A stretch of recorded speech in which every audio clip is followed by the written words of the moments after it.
Welcome, everybody, to episode 21 of the Off the Wall Hockey Show. It's a hockey show for hockey fans, part of the Steel Flyers All Sports Network, and we are into the 2021 NHL playoffs. I am joined once again here, of course, by Steel, and we are going to be talking about all the series going on right now in the NHL as everyone is underway, with Toronto and Montreal starting up last night. And it has been an incredible start to the playoffs this season. The hockey has been amazing. The games have been close. They've been physical. It's been just one of the best playoffs that I can remember, certainly so far. And hopefully that continues all the way through. Before we get into things, I do want to thank Canine Country Club Resorts, our show sponsor here and sponsor of everything at Steel Flyers. So a big thank you to them. Steel, playoff hockey underway. What are your thoughts so far? Well, man, first of all, thank you very much for having me on. It's always a pleasure to be with the GOAT. Love to be on the show here with you, John, man. This is why we have you on here, man, because you got it, man. You know what I'm saying? And this is a great show that we put together for you, the hockey fans, because it's a hockey show for hockey fans. And I'm doing great, man. I can't wait to start talking about this. This is actually a completely different feel of playoff hockey than what we had last year, because everybody played in the same dark building. Everybody played with the big sheets that covered the seats in the stands. You know, they just put different sheets on for different teams. Okay, whatever. But it just, the fact that you get to see the buildings now with fans in the stands, and even though there's been some of the fans have been in the stands have been on the low side, the low numbers, it still sounds like a full building.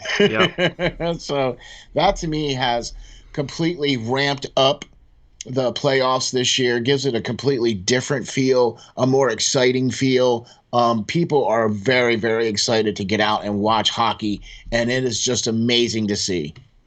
Yeah, absolutely. These playoffs have been just unbelievable so far. I cannot remember a start to a postseason that has been as good as this one. The matchups are incredible. The level of play on the ice is incredible. And having fans back has made such a difference. And it's a much bigger difference than I expected, but actually hearing the crowd involved in the game and seeing some of the arenas have a lot of fans in them, like Florida has a lot, Carolina has a ton. There's some of these arenas that are, getting somewhat close to full, and just the atmosphere, the electricity, the whole feeling of the game is so different when there's fans involved from when there is no fans like last year in the playoffs. And I think that has made a massive difference in just the overall atmosphere of these playoffs, and it's been incredible. I can't even disagree with that, because you can tell that things just seem different. Teams are playing a little bit more.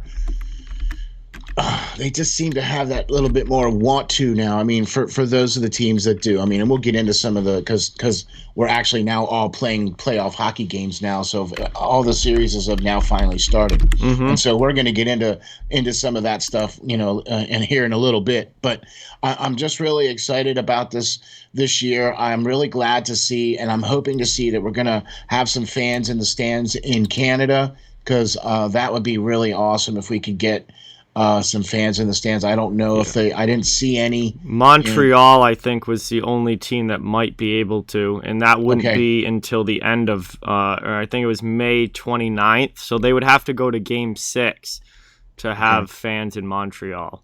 Okay, well, there you go then. There's the line on that. But that would be the first chance for fans in a Canadian arena. Okay, there you go. So there's a line on that. But just the fact that even the United States teams have fans in the stands, I mean, huge. It's made a major difference. So I can't wait to get into it, man. I can't wait to get into it. There is so much. I just feel like this is some of the best playoff hockey that we're going to probably see in a really long time. Yeah, and I think it's been one of the best playoffs so far that I can ever remember, and I've been watching hockey since I was 4 years old. So in the last 20 years, these are as good of a playoffs as I can remember, at least to start here, as how awesome these games have been. So exactly. Yes, and we are going to get into each and every series here and start going series by series and talk about each one. And we're going to start out west. So out in the west, we have a couple series going on. We're going to start with the 1-4 matchup. Now, this one has been a little bit one-sided so far. Colorado Avalanche, the top seed, against the 4-seed St. Louis Blues. Colorado is currently up 2-0 in the series. They won Game 1 4-1. They won Game 2 6-3. They actually will play tonight, Friday night, in St. Louis, Game 3. And the Blues really need a big win in Game 3, or they are in serious, serious trouble. Colorado has kind of steamrolled them so far. That would be putting it mildly, I would think. Okay. Yeah. And look, we understand that, it's quote unquote easier to win at home during the playoffs than on the road. So this is going to be the telltale sign here if Colorado goes in here for Game 3 and is able to take it to St. Louis. Yep. If St. Louis has a little bit more pushback than what they've displayed in the first 2 games, then they might have a chance. Look, I really think that St. Louis kind of did what they could to get to the playoffs. You know what I mean? But I think that took pretty much most of it out of them. Yep. And it's kind of unfortunate that they ran up against the Colorado juggernaut. Yeah. Yeah. I mean, could you imagine if it was the St. Louis Minnesota series? I think that would have been a much different series, I think, for St. Louis than it would be for the fact that they're playing Colorado. Do you know what I mean? Yeah, I get what you're saying. Absolutely. I think, Colorado is obviously a tremendous team, and they're firing right now, just on really all cylinders, and they're in control here, and they're playing great hockey. And St. Louis definitely, I don't think, is at the same level as the Colorado Avalanche, and they haven't been able to keep up with the speed. They haven't been able to get enough offense going. Colorado has controlled the game. They've controlled the puck. And, honestly, you got 2 games so far that have been, 3-goal wins for the Avalanche, but it would have been a lot worse without Jordan Binnington playing as well as he has, because Binnington's been the guy for the Blues that have somewhat kept them in these games as long as possible. He's absolutely stood on his head and playing incredibly good in goal, but just Colorado is just way too much for St. Louis, it seems. Exactly. When your best player is your goalie, and then the guys that are supposed to shine during the playoffs, like O'Reilly, like Schenn, are just not. I mean, I think they have a combined 4 points. O'Reilly doesn't have any. He doesn't have any. Well, there you go. He has no points in his -6 through the first 2 games. And Schenn only has, a goal and an assist? I'm not sure if I know he has a goal. I know he has a goal. I know that O'Reilly doesn't have any because I saw a post about it. And okay. That's the other thing. They don't. Their top guys that are supposed to be the guys that are playing for them in the playoffs are not stepping up. Yes. And exactly with what you said, when you watch the transition game, Colorado is overpowering St. Louis by having more speed and more power through the neutral zone to get set up. Absolutely. When you watch Colorado go on the power play, they have 3 guys coming into the zone, all 3 of them skating the puck in, and then they get set up really quick. Okay, whereas you have St. Louis is doing the dump and chase. And they can't do that because Colorado's beating them to the puck. Yes, 100%. The speed game for the Avalanche is just way too much for the Blues to handle. And Nathan MacKinnon continues to show up in the playoffs. I don't know if there's a star player that just ups his game even further in the playoffs the way that Nathan MacKinnon does for the Colorado Avalanche. He has 7 points in the first 2 games and is +5.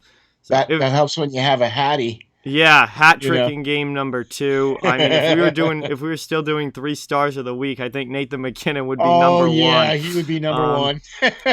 Another incredible start to the postseason for him, and he Oh, continues yeah. to put up phenomenal postseason numbers year after year. Oh, yeah. And that's the kind of leadership that you need, and the kind of production that you need out of your star players for in the postseason if you're going to go deep. And McKinnon has 7 points, Landeskog has 5, Mikko Rantanen has 4. The top players for Colorado are showing up. And I know that Grubauer Cale has Makar scored a played goal in game very 1. well. Grubauer has played very Yeah, well. Grubauer's played awesome in goal, and the top guys for the Avalanche have shown up, and the top guys for the St. Louis Blues really have not. And that's been outside of Jordan Binnington, and that's really Right. been the difference in this series, and that's why Colorado has a 2-0 lead.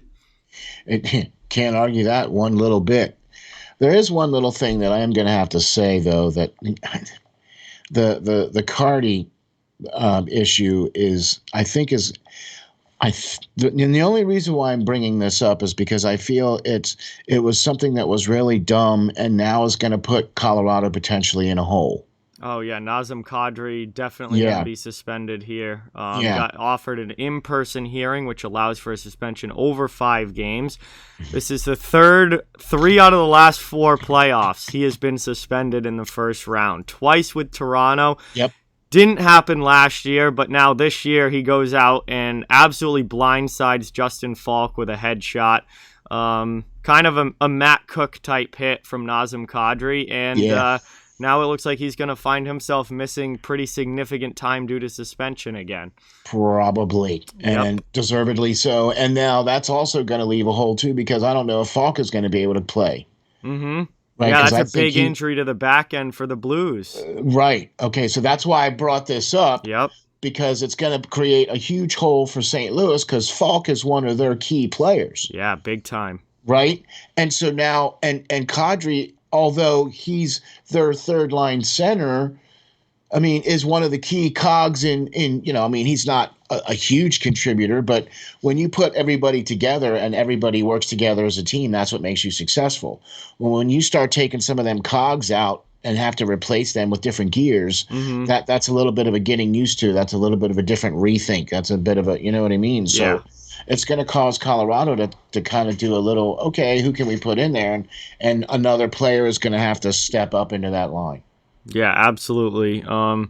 Kadri hasn't had the best year this year. His offensive production is way down. Right. He hasn't really, had his best season by a long shot, but he's still an important piece of that lineup in their middle six. And when you take a mid lineup guy out like that, that's a big hole to have to fill if you're the Colorado Avalanche. So just a really dumb hit by Kadri, and it certainly looks like he's going to pay for it. And the other side is that the Blues are now without one of their top defensemen. Hopefully Falk's okay. I don't know the injury status of Justin Falk right now. I assume they're probably just going to call him day to day. But, if he misses games, that's a huge loss for St. Louis, and a team that's already down 2 games in the series. You can't afford to lose one of your top defensemen. And especially a top penalty killer, absolutely. Especially, you know what I mean? And it appears that they need it because there's been a lot of penalties in these games. But so that's obviously a bad situation for both teams here, and a play that really didn't need to happen. And it was just another dumb hit from Nazem Kadri and another headshot that he's kind of known for at this point. He's done multiple times throughout his career, and this will now be the 3rd playoffs out of the last 4 that he will have picked up a suspension in. And obviously he's a good player, but it's useless if he's not on the ice, and if he's getting suspended and hurting the team and putting the team down a man. You obviously don't want that, and we've seen him do it in Toronto, and now he's doing it again here with Colorado. Unnecessarily. Yep. Okay, that was completely unneeded. There was no need to do that. It's like, okay. And it wasn't even close. I mean, he just straight up nailed him right in the head. That's what I mean. It'd be one thing to line him up and go shoulder to shoulder, but he just nailed him right in the head and really took Falk out. That's I hope that a lesson is learned here, because that's not the kind of thing that should be in the game. That's the kind of thing that, the league has been trying to remove, and so I really hope that the hammer comes down and this kind of stuff needs to stop. It really does. I'm all for giving people chances and stuff like that, but you know what? You got to come to a point where, okay, you've been given multiple chances and yet you continue to exhibit the same behavior. Mm-hmm. So maybe you're not playing in this league anymore. Oh. I mean, I don't know. I mean, you got to get to a point where you have to start shutting these guys down and not allowing them to do, because guys are getting hurt. I mean, I don't know. I guess. All right, I'm off my box now. I'm sorry. Well, he's probably going to get suspended for, I would say, around 5 games, maybe 6, 7.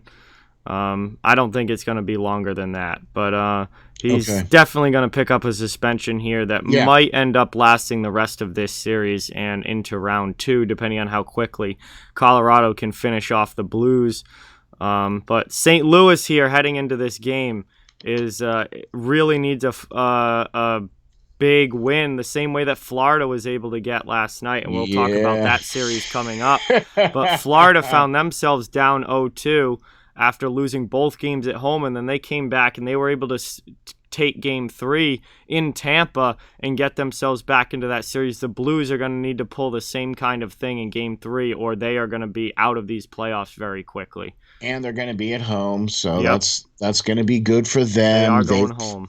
They've played really well at home. Their power play is much better at home. I'm imagining they're probably going to go with Bennington again. Oh, yeah. Just seeing as how he's been standing on his bloody head. I imagine that the coach, and I know the coach from his reputation of being a flyer player and then a coach, but Craig Berube is not one to be standing idly by to watch his team getting housed like this in 2 games. So I'm actually quite surprised that they did come out with a little bit of fire there in that second game. Mm-hmm. But I imagine that the heat's going to be turned up a little bit here in St. Louis. Yeah, absolutely. That's a big Game 3 coming up here on Friday night. So moving on to the other series going on in the West, the 2-3 matchup between the Vegas Golden Knights and Minnesota Wild. Game 3 of that series took place last night, and Vegas was able to come away with a win and go up 2-1 in the series. Ooh. Game 1, Minnesota took in overtime on the road, 1-0 in a massive goaltending duel. Game 2, though, Vegas was able to bounce back and pick up a 3-1 win and even the series at 1. And then Game 3, a very interesting game last night.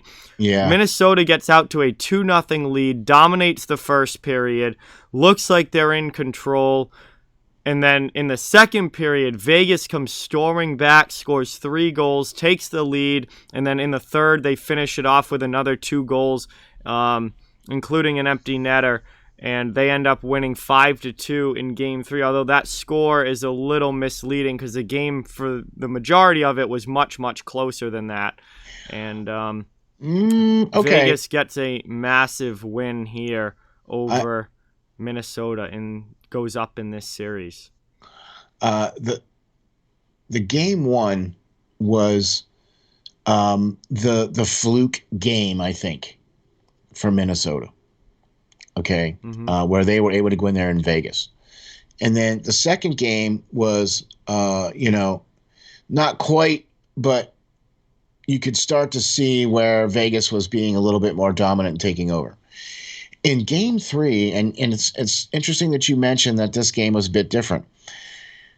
When the goal was scored to go up 3-0, and it was disallowed because they were offsides. That was a massive momentum change. From that point on, Vegas scored 5 unanswered goals Yep. and only allowed a total of 16 shots on goal for Minnesota. Mm-hmm. Okay, so at that point on, it was all Vegas. Yep. Right? Okay, so that was pretty much, I'd say, yeah, about half of the game. Because that happened in the second period there where that actually happened in the first period. Yeah, they were going to right? go up 3-0 in the first, and then the goal got called back for offsides, which was the right call. It was offsides. Agreed. And Yep. And then from that point on, that was just a massive momentum swing, and you saw Minnesota kind of deflate a little bit, and Vegas got the opportunity to get back into the game, and then once Vegas scored to make it 2-1, they just completely took over the game from that point. They dominated the second period. Third period was a little more evenly matched as far as puck possession goes, but the second period, Vegas had the puck for like 90% of the period. Yeah. And they were able to come all the way back from 2-0 down to up to 3-2. Yeah. And at that point, Vegas was in control, and they just finished it off in the third and got the win. Exactly. And, what I think was one of the other things, too, was the guy who scored the first goal for Vegas was Stone. Yes, Mark Stone, the captain. Huge goal and very important goal for the Golden Knights. Because it was right after that offsides call. It wasn't too long after that is when they scored that first goal. Mm-hmm. Okay, so that's exactly why I think what happened there. That offsides call basically deflated Minnesota to the point where Vegas was able to pounce, and they just lit them up. I mean, look, Minnesota has played really well this year. Yep. They've played Vegas well. They've played Colorado well. They've played St. Louis well. Mm-hmm. You know what I mean? But if Minnesota can win another game, maybe, you know what I mean? If it's 2-1 right now, if Minnesota can tie it up, because you don't want to go down 3-1 to Vegas. No, that would be a bad situation. Okay, so this is must-win here territory for Minnesota. Okay? Yeah, and they're at home for Game 4, so this is a big chance for them to try and even this thing up and make it a best of 3. Exactly. I picked this series to go 7 games, and I still think that is very possible. But Vegas winning Game 3 on the road was a huge boost for them. Big time, because that's where it's at. Yep. Right. No matter what you do, what you say, if you can't win playoff games on the road, you're not going deep. Exactly, because you only get. If you're the lower seeded team, you only get 3 home games, and if they're even necessary, all 3 of them, you're only guaranteed 2. Yep. Right, and if you're the higher seed, you're guaranteed at least 3, depending on how it goes. If you win the first 2, right? Unless it's a sweep. If you win the first 2, you're guaranteed at least another home game. Mm-hmm. Right, you know what I mean. So that's what I mean. So it does pay to be higher seeded, but yeah, if Minnesota can't come out and play hard and get over that hump and continue plowing through, because I'll tell you what, Fleury, those couple of goals that were in were really good goals. Mm-hmm. So it's not like, Fleury wasn't making good saves and, stuff like that. And there was a lot of pile-ups at the nets there on both ends. Mm-hmm. So I think the goaltending has been the story of this series so far. Both Talbot and Fleury have been absolutely outstanding in this series. And I can't believe that game one. That game 1 was absolutely unbelievable with just a 1-0 game. A lot of people think that those are boring games. There were massive chances at both ends of the ice, and the goaltending was just absolutely spectacular. It was. The saves that they were making at both goaltenders, and what a crazy game that turned out to be, and just the way that the goaltenders were able to stop everything and make not just a lot of saves, but massive, like really difficult, big saves. And that's really kept up throughout this entire series. I mean, Vegas scored 5 goals. in Game 3, but Talbot was still awesome, made some He looked huge good. saves. I mean, yeah, he played really well. Yeah, I thought they were. I mean, he controlled the puck when he needed to. I mean, some of the goals that were scored were. I mean, when you get utterly screened like that, I mean, what are you supposed to do? Yeah. So some of the absolutely. goals were. Look, he probably could have taken back one or two of them goals. The fact that this is Talbot playing in the playoffs, right? I mean, where was that when he was playing for the Flyers? He never got to show that because he never stayed there long enough to play. Yeah. Right. So, all right. But that's kind of interesting that he's playing this well and playing really well for Minnesota. So if Minnesota is not able to do that, if they're like they came out in that first game, Yep. really hot and really well and took the game and were able to push guys around and stuff like that. If they do the same thing like they did at the beginning of Game 3, they might have a chance, but they got to be careful because if Vegas gets on a roll, boy, that's it. Yeah. Minnesota cannot afford to go down 3-1 in this series. They have got to win Game 4. They've got to even it up at 2.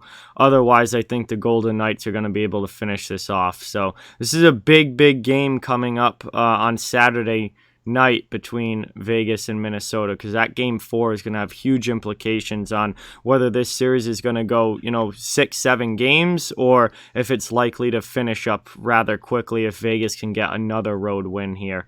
Right. I think that would pretty much give them the series. So that is the end of the West here. As we've talked about both series, we're going to move over to the East now. Man, these East playoffs have been insane. Wow. Pittsburgh and the New York Islanders, the 1-4 matchup. A wild game between those two last night, especially the third period.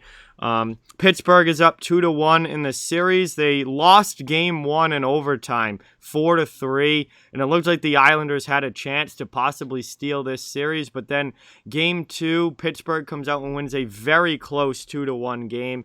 And then last night in Game 3, 5-4 Penguins, a wild, wild game. Tons of penalty minutes, tons of goals. That was good hockey. Oh, it was incredibly fun to watch last night, and that puts Pittsburgh up in the series here with Game 4 coming up again on Saturday afternoon, and New York now finds themselves in a very similar spot to the Minnesota Wild, where they were able to steal Game 1, but then they lost the next 2, and they're basically in a must-win Game 4 situation on home ice, where if they're going to have any chance in this series, they have to tie it up at 2, because you do not want to go down 3-1 to a team like the Pittsburgh Penguins. So this has been an awesome series, a lot of fun to watch, and I can't wait to see what happens on Saturday. Here's okay, I can't believe I'm going to do this, but I'm going to. I have to because it's an occupational hazard. But Malkin was in for Game 3. That was a huge boost. Absolutely. For Pittsburgh. That put Jeff Carter at the third-line center. Yep. So now that gives Pittsburgh now 3 really good lines to go at you. Their top line, every one of those guys, Gensel, Rusk, and Crosby, all have over 20 goals for the season, right? And they've been doing exactly that for this series, okay? But now you have depth with Malkin in there on that second line, and then with Jeff Carter, what he's been able to do since he's come over to Pittsburgh has been nothing short of incredible, okay? And the fact that he's now playing on a playoff team and has some playoff points since 2016, there's like a new fire under this guy. Yep. Right? I mean, Jeff Carter has one of the most incredible wrist shots that I've ever seen. Yeah, he scored two last night, and they both were just sick shots. Okay, so now you see where I'm going with this, right? Yeah. Okay. Varlamov. Very shaky. Very shaky. Yeah, he's giving up bad goals. Exactly. And so now, which Russian goalie are you going to put in there now, Trotz? Because he said the other day, I was watching the press conference, and he said, yeah, there's going to be a Russian goalie in net. Well, Yeah. Thanks, Barry. Appreciate that, buddy. Which one's going to be the, for this game 4 here? I'd absolutely be playing Sorokin in game 4. I probably would not have taken Sorokin out until he lost a game. Okay. See, now you get where I'm going with that one too, because he started game 1 and played amazingly. Yeah, so Sorokin starts game 1. He played pretty well. Yes, he gave up 3 goals, but he also made some massive saves and played really, really well in game 1 overall. And if I were the coach, I would have started Sorokin in game 2. I would have played Sorokin until he lost a game. And then once he loses, then you switch it up and go back to Varlamov. But Varlamov has not looked all that good since coming in. And yes, he only gave up a couple goals in game 2, but the 2 goals that he gave up were not very good goals to give up. And then we saw that again in game 3 where he was letting some very soft, fluky goals in that should not be going in the back of the net. And each of the last 2 games, the Islanders have lost by 1 goal. The goaltender makes a save there. That we could be talking about a totally different series here if you could get one of those stops from your goaltender. And Varlamov, I think, has just looked very, very shaky. And I think Sorokin should have been in the net until he lost a game. Here's another little point, too, that I want to – it seems, too, that Pittsburgh's going with Yari, right? Yep. And they actually what I kind of noticed, though, was Yari seems to be able to make the good stops with the exception of his high glove hand. Like that whole side. High glove is definitely the spot to shoot on Tristan Jarry. He's shown it throughout this series that most of the Islanders' goals, when they're straight shot goals, they're going high glove on them. Yeah, right. Okay. Yeah. So I'm glad I'm not the only one seeing that. No, as well. Everyone's seeing that, and that is something that the Islanders have got to take advantage of. If I can see it, that means everyone's seeing it. So if everyone sees it, you might want to fix that maybe slightly. I think that's just a weak spot for him. I don't think there's really any fixing it. I think that high glove is his zone where if you're going to score, you want to shoot. Okay. I mean, that doesn't seem like – to me, a goalie, like the glove side would be, I would think, one of the strong sides. Depends on the goalie. That's been the issue for a few goaltenders, and it's very – you can work on it, but that's going to be your weak spot throughout your career for the most part. If that's your weak spot, that's going to be your weak spot.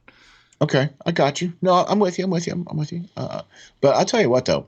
I don't understand some of the things that Trotz is doing either. With sitting Aho, scratching him in this team. He hasn't really played all season.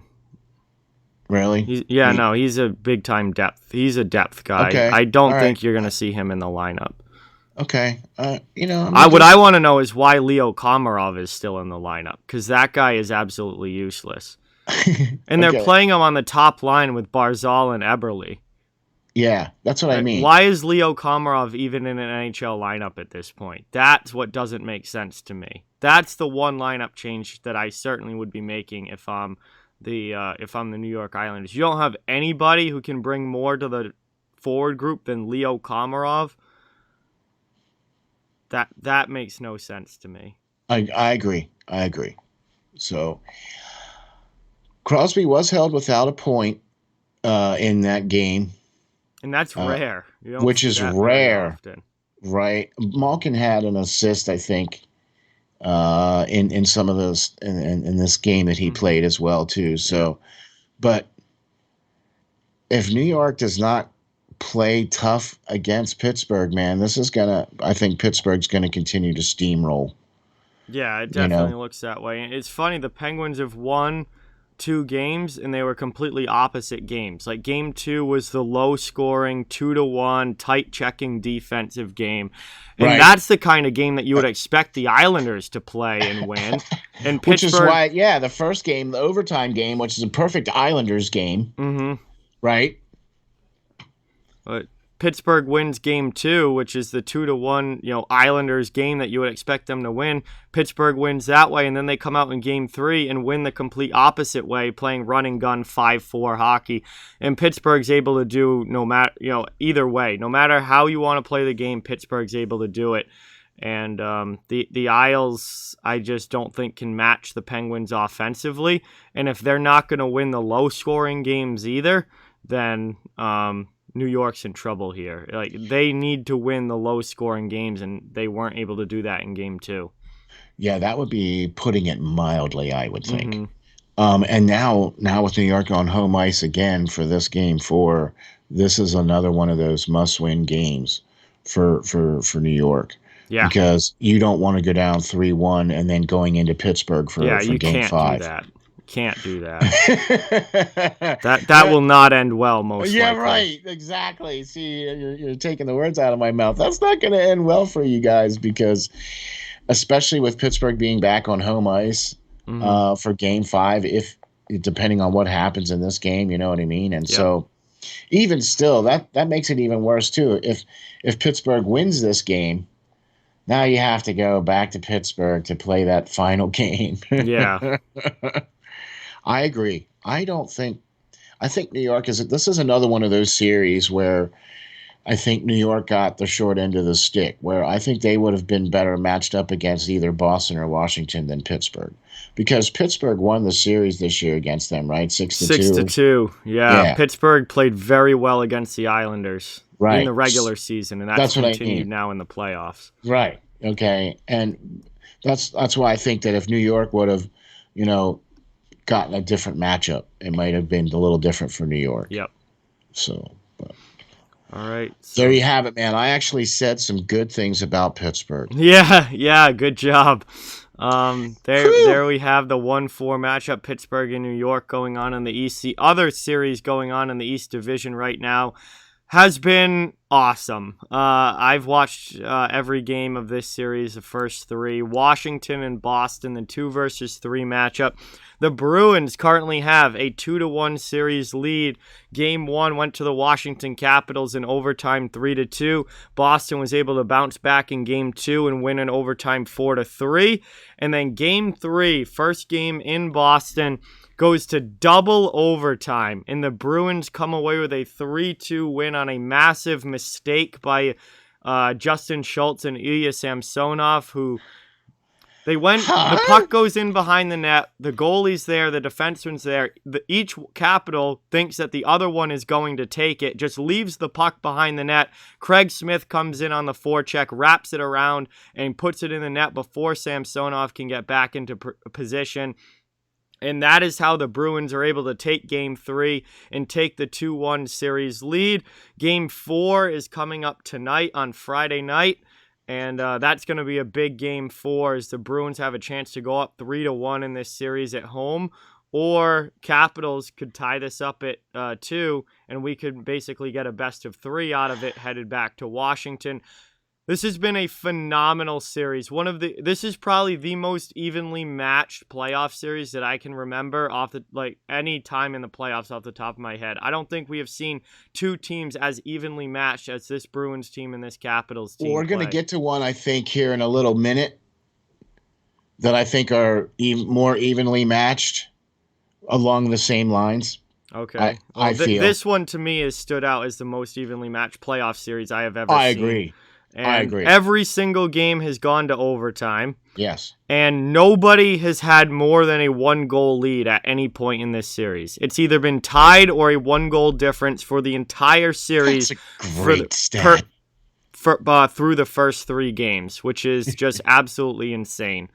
That's a great stat. Yeah, I like that. This has been incredible hockey to watch. Imagine being a huge Boston Bruins fan and watching your team just overtime after overtime beat the Capitals. Look, this is another team that I have a hard time saying as a diehard Flyers fan. It's tough to sing praises of Boston, but when it's so glaring, you have to. Mm-hmm. And quite honestly, I have Boston coming out of the East. And so for me to see Boston beating Washington, okay. I like what Boston is doing.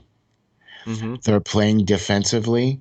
They're holding Ovechkin to 1 goal and 2 assists. Mm-hmm.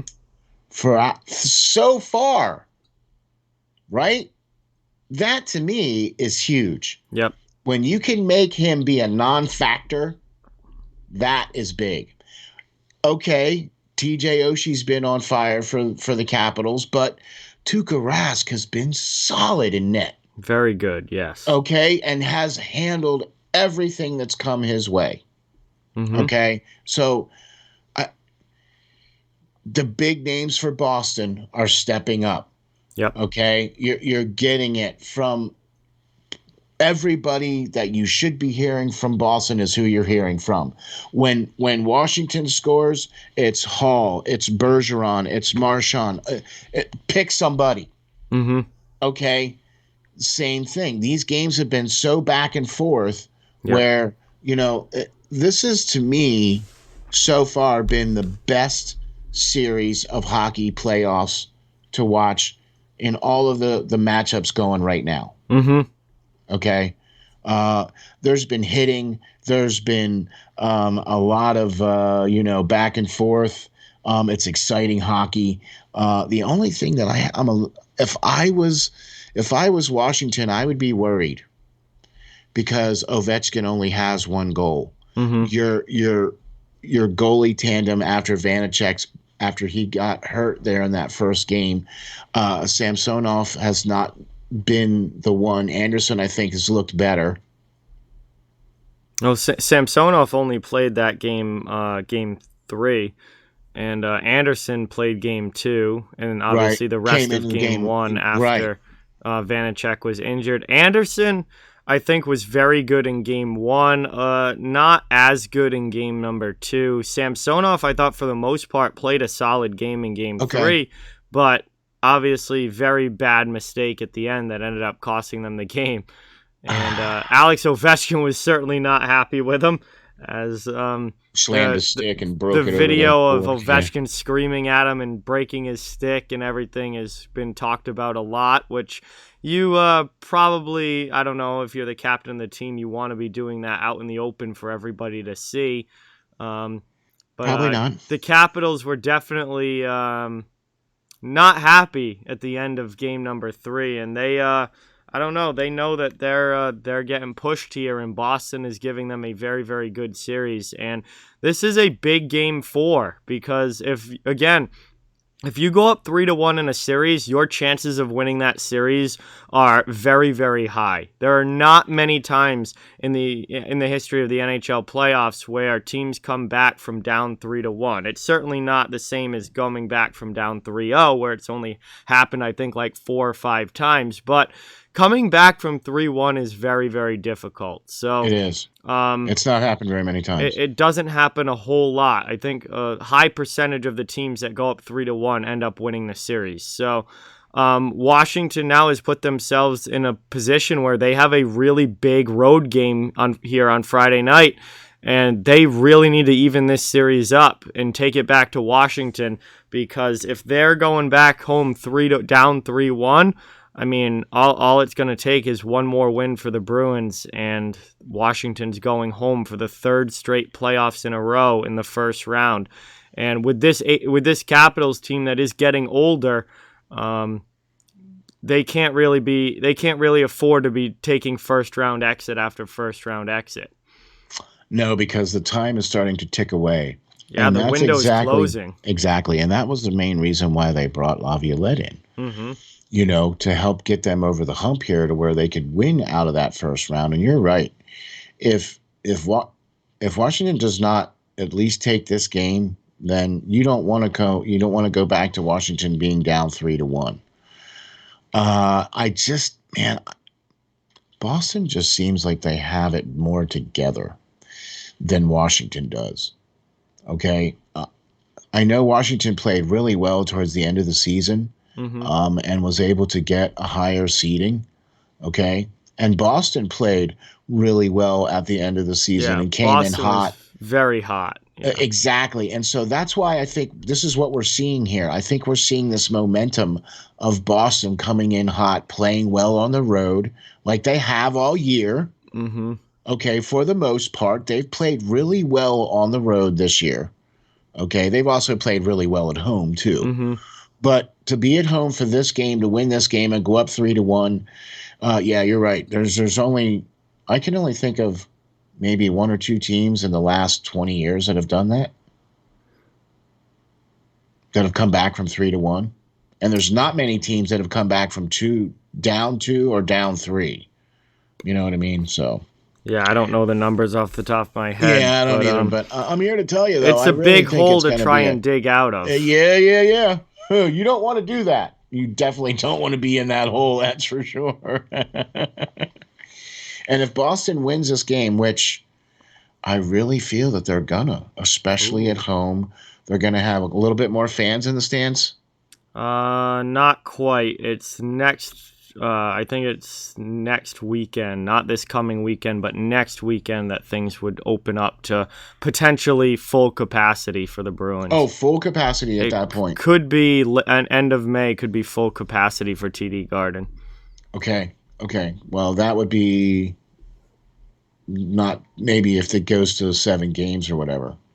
I think it would be because Game 7 would be on Thursday of this coming week. So then not it would be then. second round. Second round. Okay. That Boston will be able to have some fans. A full house potentially. Oh. Well, there you go, man. Just having people there. Yeah, having fans Boston has been awesome for sure. And having them there, that makes it sound like there's a lot more fans there. Mm-hmm. Because it's loud, you know what I mean? And so that's great. I love seeing that. And I like I said, because they've been holding Ovechkin in check, and they've also, even though TJ Oshie has been doing some good things, and Dowd has been doing some good things, even though he took a puck off the top of his knee. Mm-hmm. That looked really ugly. But he came back in that game and has looked pretty good. He scored some goals. I mean, so all right, I guess we just need to hit everybody on the top of the knee then, and off you go. So it just doesn't seem like Washington is able to match the intensity of Boston. Boston has been sloppy at times and allowed some turnovers and some bad passing, but I think overall Boston has a better goaltending situation, and I think Boston has better offensive skills right now. Yeah, I think there have been a lot of stretches during this series where Washington's actually been the better team, and Washington's controlled the play, and they've definitely outmatched the Bruins physically. They're landing much more hits, much bigger hits. But the Bruins are getting these timely goals that Washington isn't, where Washington's not able to put a game away, and Boston is coming from behind and getting these very timely goals that are ending up, winning them these games. And again, this series has been so close that it's only one goal here and one goal there, and things could be completely flip-flopped in this series. But Boston is getting the timely goals that they need, and the Capitals haven't been able to finish it off, really. And even when they've played better in the game, they haven't extended a lead yet, and that has it's opened the door for the Bruins to be able to tie a game up late in the third and then come back and win it in overtime. And I think that it's just coming down to these tiny, tiny little things that are ending up being the difference in this series. Exactly. That's like with Cardi being out of Colorado, even though he was not a huge contributor. He didn't score a lot, you know what I mean? But he was one of those guys that was out there on the ice that was part of that team. Now that cog is gone, right? And so now you got to put a new gear in there. Okay, I mean, I'm not saying that they're not going to be able to do it. It's just it's the full team, and Boston has been getting those timely goals, and that's exactly right. Washington has not been able to do that. Put the game away. Yeah. They're like they get that goal, and they're still looking up at the jumbotron, going, "Yeah, that was a cool goal." Oh, Boston just scored. What? Wait, we were leading. Now it's tied. What's going on? Yep. That's kind of what it seems like to me. Yes. Okay. So, game 4 of that series coming up tonight, Friday night. Big one as the Bruins look to try and take An early start too, right? 6:30. Yeah, 6:30 start tonight. It's going to be they're going to be looking for a controlling 3-1 lead. Washington is going to need a big road win to try and even this series up and head back to Washington 2-2, all tied. So that wraps up the East. We'll be moving on to the Central and the North, but first we have a commercial break here from Canine Country Club Resorts, our sponsor here at Steel Flyers. We want to give them a huge thank you and a huge shout out for all of their support. It is greatly appreciated. And now we are going to show a commercial from CCC Resorts. Take it away. Greetings. This is Steel Flyers from the Steel Flyers All Sports Network, and we have 2 very special guests. We are delighted to be joined by Tracy Musser and Nicole Howard from the Canine Country Club Resorts. Tracy and Nicole are both managers for CCC Resorts and work at the Windsor or at the club, one of 2 locations, both in Manheim, Pennsylvania. Congratulations on your 30th year anniversary of being in business. Let me start off by saying this. Steel Flyer stands behind this company 100%. Taking care of Steel Flyer's furry friend for the last 2 years now, and they are a one-stop shop for everything your furry friend needs. In fact, let's find out what our friends at CCC Resorts offer. Nicole, how are you today? Good. How are you? Doing great, thank you. What are some of the great boarding services that you guys offer, and what do we have to do in order to get our furry friends taken care of when we are unable to travel with them? Well, we like to bring everybody in for a tour first. That way they can see the behind the scenes, they can see where they stay, they can see where they play, and then we explain all of the fun things that we can add on to their reservation, whether it be one of our packages, either a nature walk, a ball time, or even a cuddle time. Oh, wow, that sounds great. Boy, it sure sounds like a resort to me. So how are you today, Tracy? I'm doing well, thank you. Tracy, tell me, is it true that you guys have both an indoor and an outdoor pool at the Windsor location? It is true. We've got one of each, so we're able to offer year-round swimming. The indoor pool is a great option for dogs who are swimming for therapy or rehab. It's got that sloped entry so they can wade into the water. Our outdoor pool is a little bit larger, and it's 4 foot deep the whole way across. And both of them are saltwater pools, so it's really easy on the dog's skin and coat. Wow, that's very awesome. So then during the summer months, you have a much deeper pool outside and then a sloped entry shallow pool indoors for the dogs. Tracy, tell the folks how we can get some pool time. Well, the first thing everyone does is come for an intro swim. We use that time to make sure the dog is comfortable in the water. We make sure they know how to get out of the pool safely, and we go over all the pool rules and etiquette with the clients as well. After that, they're able to schedule private appointments where they have the pool to themselves, or they can invite friends and have a whole group swim going on. So after a dip in the pool, then it would have to be off to the groomers, right? I mean, our furry friends cannot go out looking their best. Nicole, what are some of the great services your top-notch groomers provide? Our groomers, they specialize in full service grooms. We can do the basics, whether it be just a bath and a brush out or a blowout. Or for the extra pampered pooches, we can do nail Dremels, we can do deodorizing soaks, and also facials. Wow, man, that sounds like a resort if you ask me. Tracy, I know one of the main programs here at CCC Resorts is the WAGS program. The Steel Flyers dog is enrolled in this program. So why don't you tell the folks what is involved in this and how they can get enrolled? Yeah, the WAGS program is our primary daycare option at the Windsor. It's designed to be a structured program for people who are looking for a set routine for their dog. They all come on the same days each week, which allows them to have set friends, and we know exactly what's going on with each group. So we do a little bit more activities, and we build more into their daily routine there. But we've got other daycare options as well for people looking for a little less commitment. We do an hourly care where you can drop them off and just pay by the hour. We also do a day stay option, which is great for the dogs that prefer human friends instead of making friends with other dogs.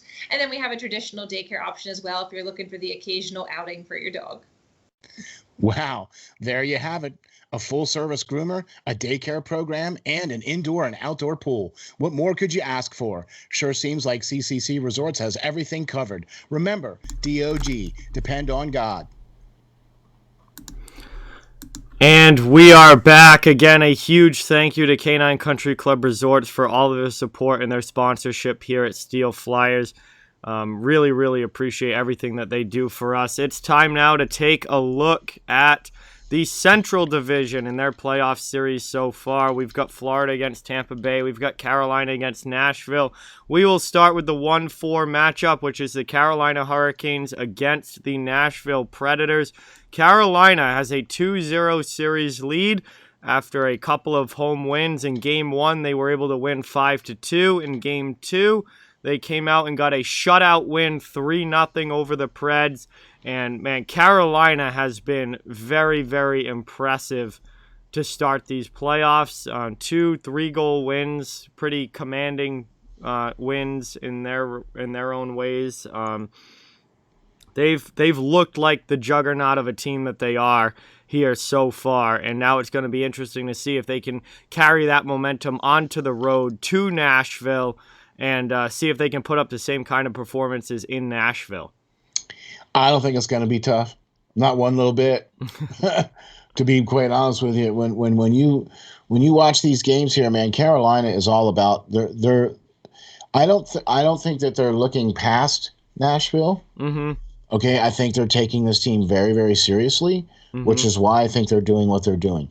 Yep. They just seem to be playing their style of game. Yep. They're letting the game come to them, and they're making Nashville do all the work. Yep. Okay, and that's why they're up, 2-0 here in Carolina. And quite frankly, I think they're going to go into Nashville, and I think they're going to play very well there. Yeah, I do too. I think Carolina has all the tools to go in, and I mean they're extremely well coached. They've been playing great defensively. Nedeljkovic has been outstanding in goal, and their offense is firing too. So they've literally got everything going. I do think Nashville, obviously, now they're being pushed. They're on the brink. They do not want to go down 3-0 in this series, or this will be over very, very quickly. I think you're going to see a big pushback in Game 3 from the Predators, but I don't know if it's going to be enough. And I think the Predators had to use up so much energy and so much intensity just trying to get to the playoffs when they were in that battle with Dallas. That now that they're in the playoffs, I just don't think they have much left in the tank. And Carolina, playing as well as they have, they're really firing on all cylinders, similar to the way that the Avalanche are. And Carolina is a very, very tough team to beat when they're firing on all cylinders. So they're just outmatching the Nashville Predators here so far. It's kind of funny too, because Nashville actually played pretty decently against the big clubs, or the higher seeds. Mm-hmm. Excuse me, the higher seeds. They played relatively well against the higher seeds this year. Yep. But when it comes to Carolina, I just don't think Nashville. I agree. I think that they expended like what St. Louis did. Yeah. They expended all their energy to make it to the playoffs. It's unfortunate that they got picked to go up against Carolina. You know what I mean? It might have been different if they would have gone against Florida. Definitely possible. I mean, could you imagine that matchup, Florida and Nashville? Because everybody wants to see Tampa Bay and Carolina, right? Yeah. Okay, well, so there you go.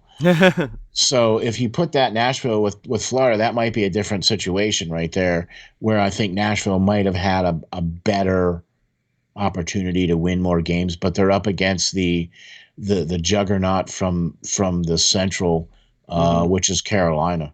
Yeah. And you're right, man. Nedeljkovic has just been like, save. What save? Oh, save. What, save? All right. Gosh. Only given up 2 goals in this series. He got a shutout in Game 2. Alex Nedeljkovic is the best goaltender for the Carolina Hurricanes. He is better than Peter Mrazek. He is miles better than James Reimer. And I think it was 100% the right move for Carolina to go with Nedeljkovic in these playoffs. And he has been absolutely phenomenal to start this series.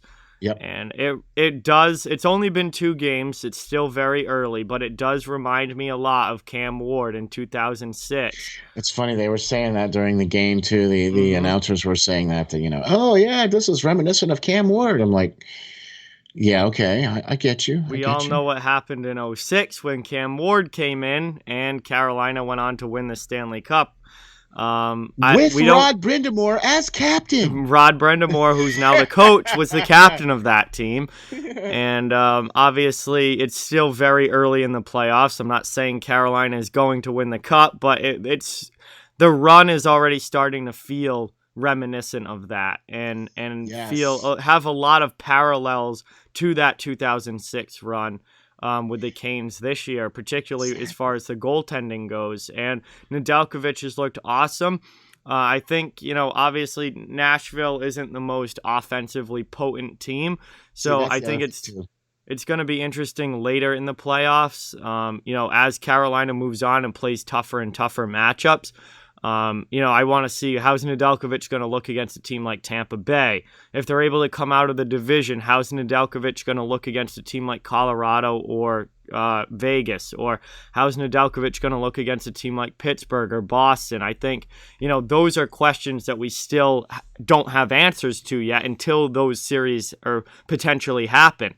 But I can tell you this, he has looked calm, collected, and very, very good in net for the Hurricanes so far. Professional. Mm-hmm. He has been the consummate professional. He has made all the right plays.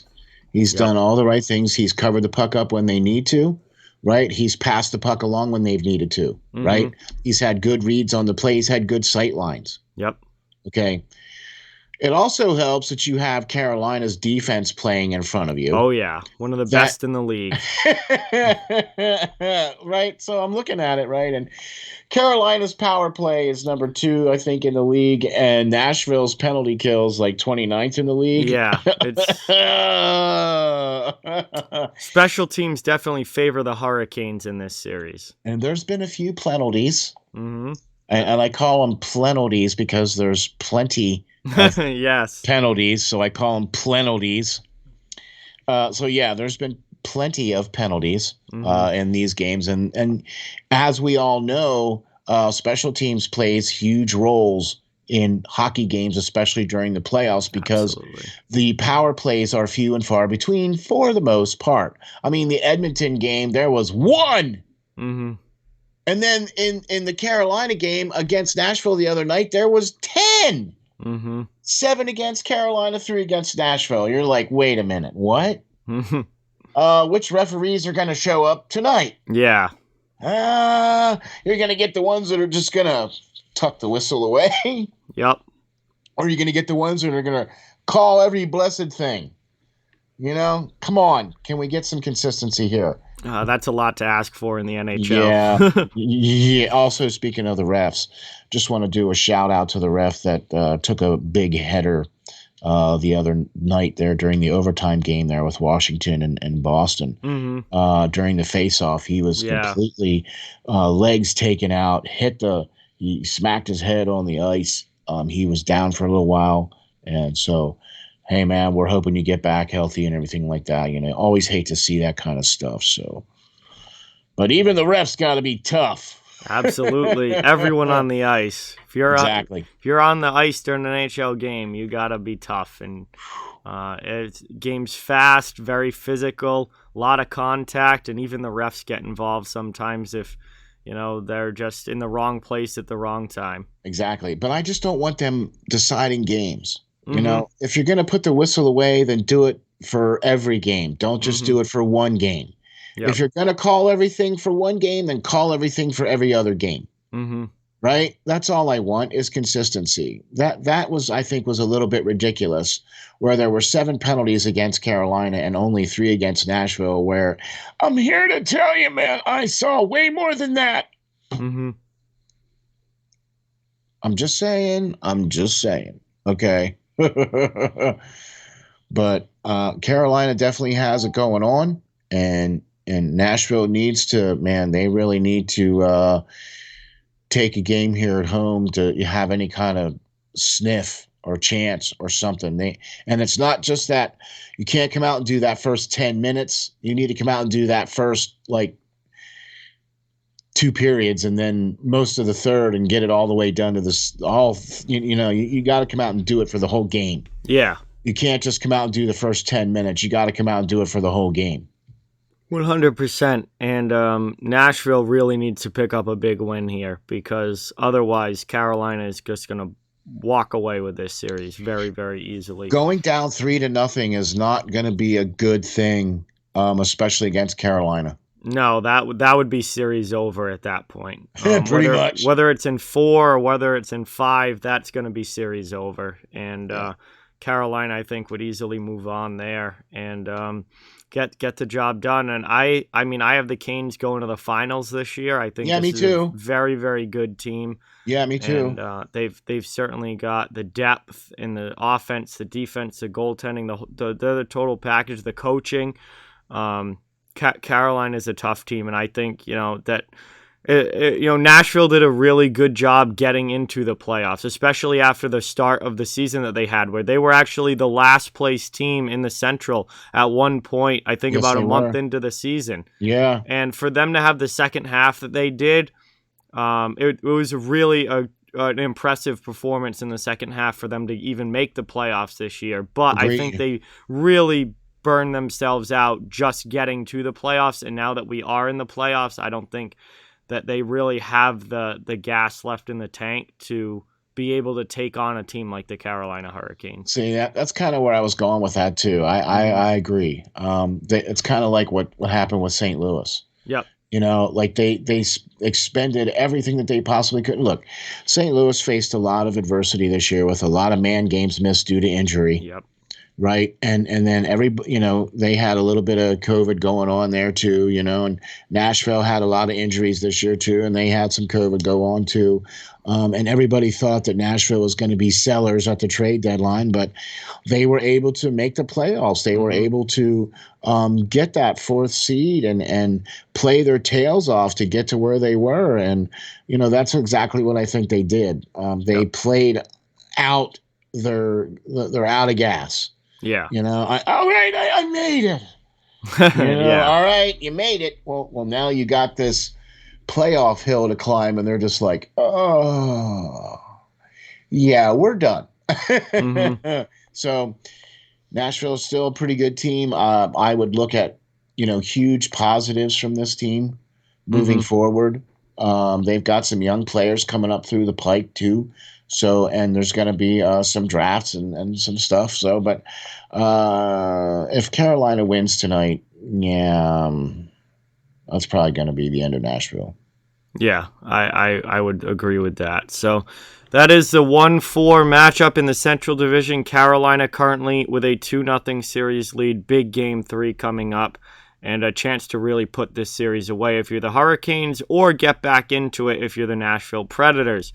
Moving on now to the other Central Division series, the 2-3 matchup between the Florida Panthers and the Tampa Bay Lightning. And boy, has this been an interesting series. Man. Tampa Bay currently leading 2-1 in the game count through 3 games. Game 1, they came out and picked up a wild 5-4 win. Came from behind in the third period, ended up winning thanks to Braden Point. And that was one of the greatest hockey games I have ever seen with my eyes. Just the overall level. It's 118 hits in that game. It was an unbelievable Game 1. Game 2 was not quite at the same intensity level. Things calmed down a little bit. Tampa Bay was able to steal that game as well. They took both games in Florida. Game 2 was a 3-1 score, not quite the same level of intensity and action as Game 1. And then Game 3 last night, Florida on the road, desperate for a win to try and get back into this series, comes away with a 6-5 win in overtime. They were down 5-3 in the third period, and they were able to tie it up, force overtime, and then win it in OT.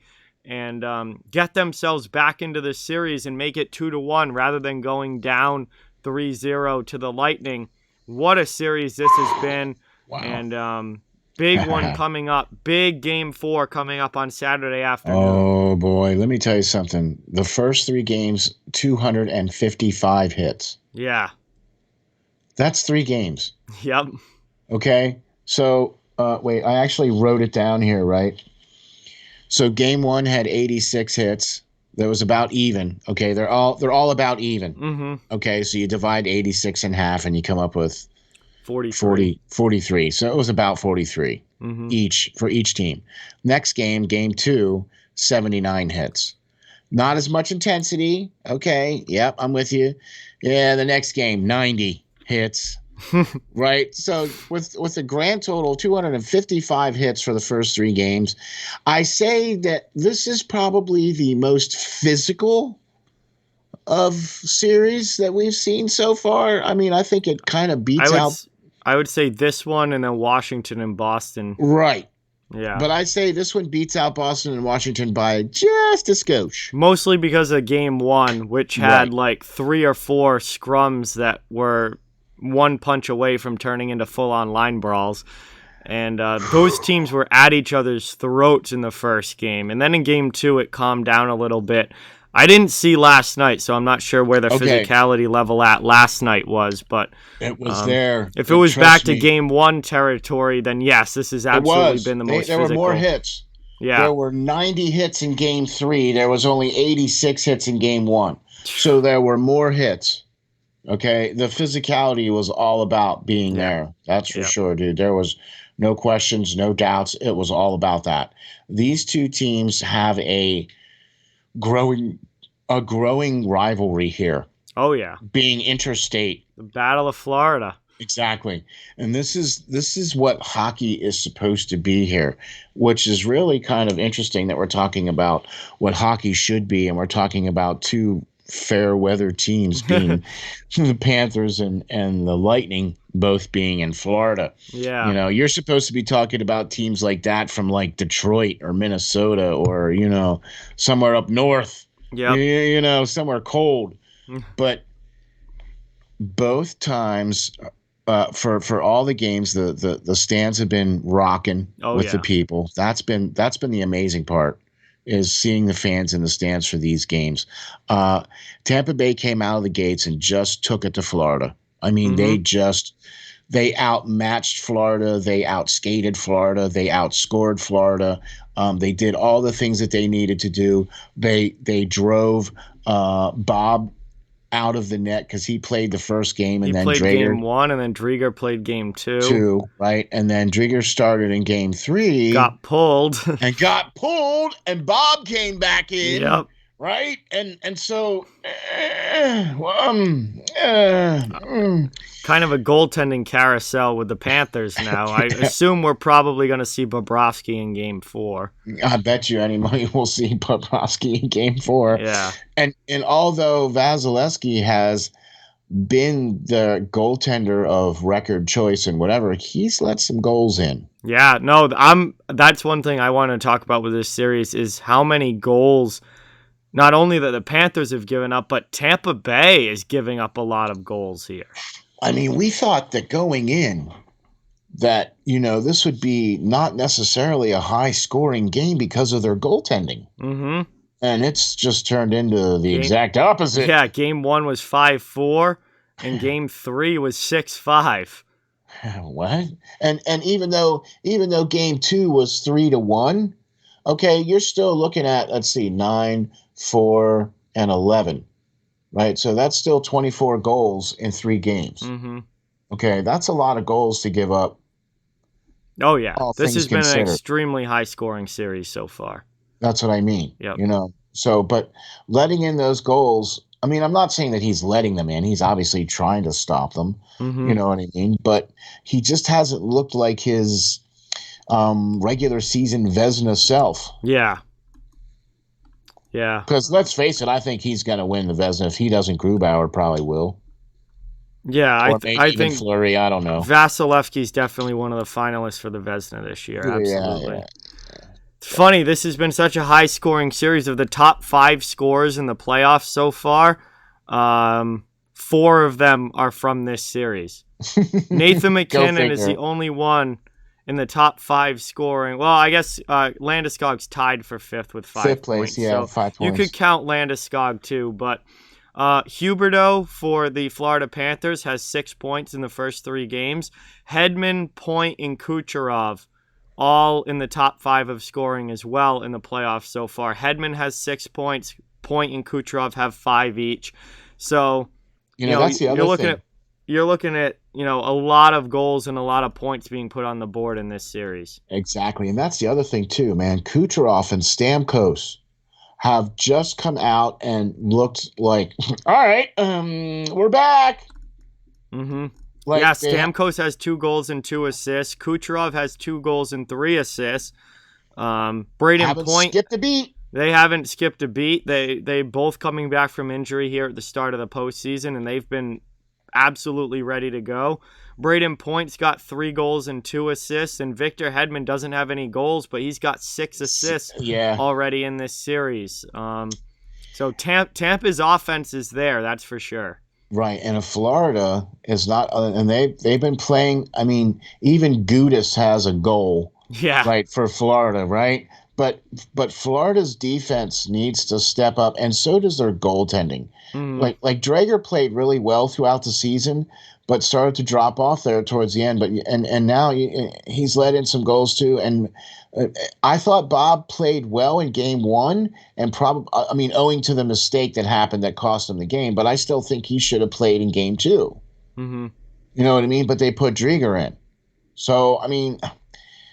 And then they pulled Drigger, put Bob back in. So Florida needs to shut down the likes of Stamkos and Kucherov.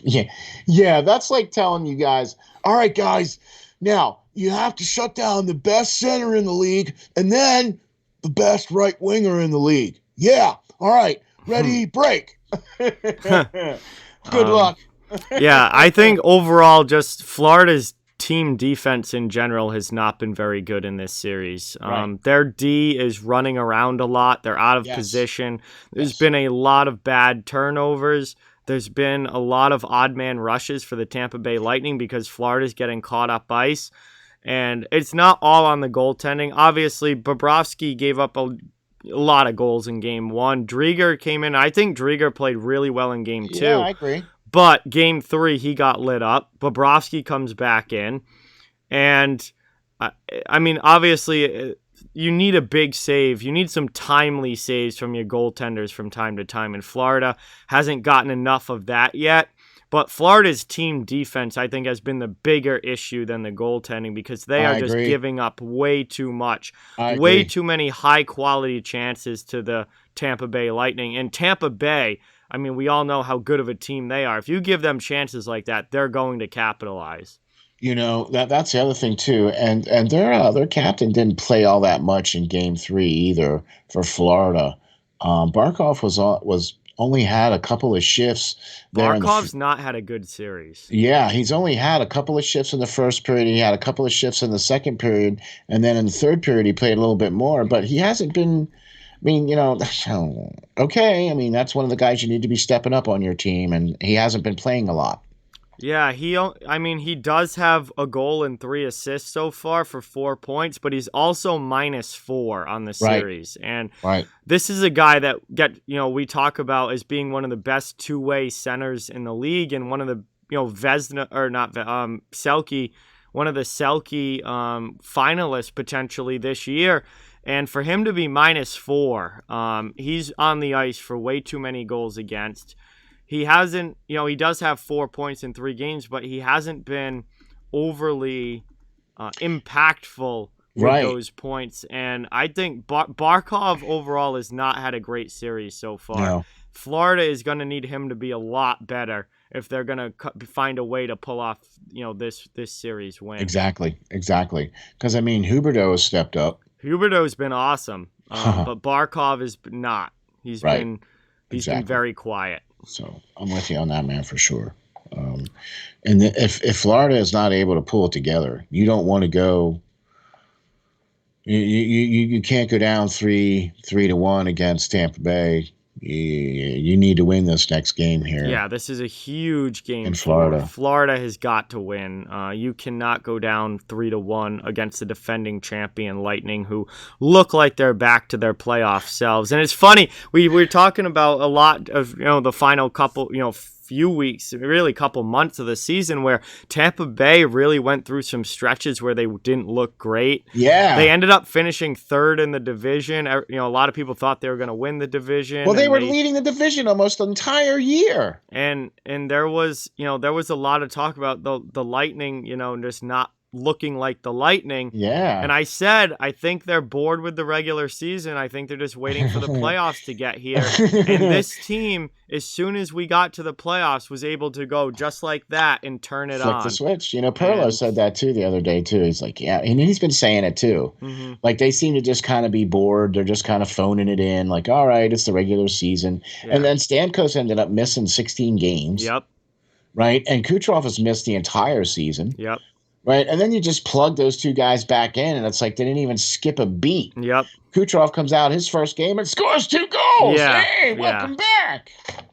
Lightning team is just loaded, and they seem to be able to flip that switch that when it's time to go out and play games that really matter, they're going to flip that switch and go out and bring their best game to the ice. And obviously getting Stamkos and Kucherov back into the lineup is also a huge boost that they didn't have at the end of the regular season, that now you get 2 of your best players put back into the lineup just like that. And they have been playing really, really well since in this series. And Vasilevsky, I mean, if they could get some more saves in net, they could easily be up 3-0 in this series. And I agree. I agree, because I think Tampa Bay has played really well all assets of the game as far as I'm concerned. The only thing that I would be a little bit concerned of is that Vasilevsky has let in a little bit more goals than probably he would like. Yeah, definitely. Giving up, 11 goals already in the first 3 games. Your goals against average is over 3.5 at that point. You don't want that. Yeah, that's not how that's supposed to go. We'll see if they can lock down a little bit more in Game 4, right? Or if the high scoring trend continues. Imagine we could see another 5-4 game or something like that too. I think we're gonna. Honestly, it seems that way. Yeah, I think why not? I mean, why not? I mean, it's certainly exciting and fun to watch, so I'm all for it. Right. But I don't care if it's a 2-1 game or a 1-0 game, because those to me are exciting games to watch too. Absolutely. Because seeing people get chances and then they miss, and it's like, oh, and then the next one, oh, because you're always on the edge of your seat just waiting for that next one to come, and it never does. So you just you're sitting on the edge of your seat the whole game, and it just, all right. And great goaltending performances I find really fun to watch too. Like agreed. That first game between Minnesota and Vegas where Fleury and Talbot were just making save after save after save. Like I found that extremely entertaining and incredible to see the saves that they were making. So I agree. I would love to see that kind of game, but the way that it's been going so far, I would expect another game with probably at least 6 or 7 goals in it. I mean, I don't have a problem with that. I really don't. And that's just kind of where I'm at. You know what I mean? I like to watch the games because we're getting some of the best playoffs, I think, than we've seen in quite a while. Mm-hmm. Okay, absolutely. And I've been really impressed with just how well these games have been played and how well these teams are playing, and the level of competition here. Yeah, we talk about this at this is the second season. We all know that playoff hockey is a whole different animal. Right. Yep. And it is not only living up to expectations, but I think it's blowing the doors off of expectations. Yeah, the playoffs this year, I don't remember ever seeing a playoffs that in the first round have started this good and have been this exciting, this much fun to watch. And, I think the fans being back, I think, is playing a role in that big time, because last year we didn't have that.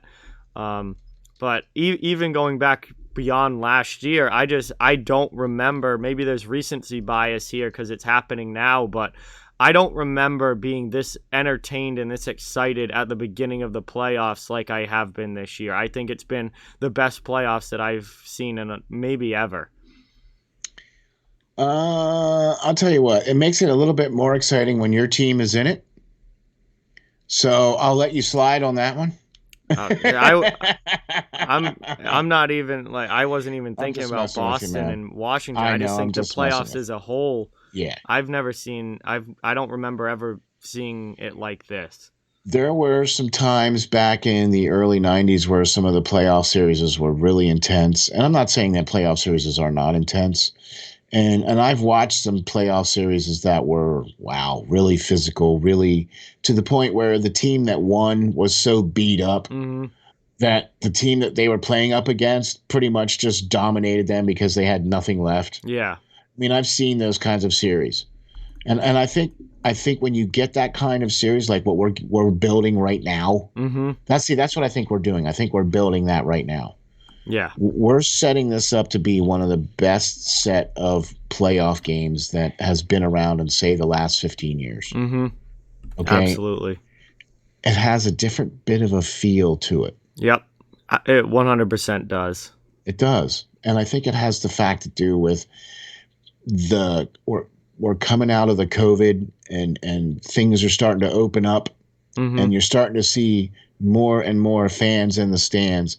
And you're starting to feel that excitement that people have for the playoff hockey. Yep. Because it's only really palpable until you get the fans. Because even though as a player you say, oh, yeah, playoff hockey, it's different and it's more intense and blah, blah, blah. But it doesn't really seem that way until you experience it from the fans' point of view.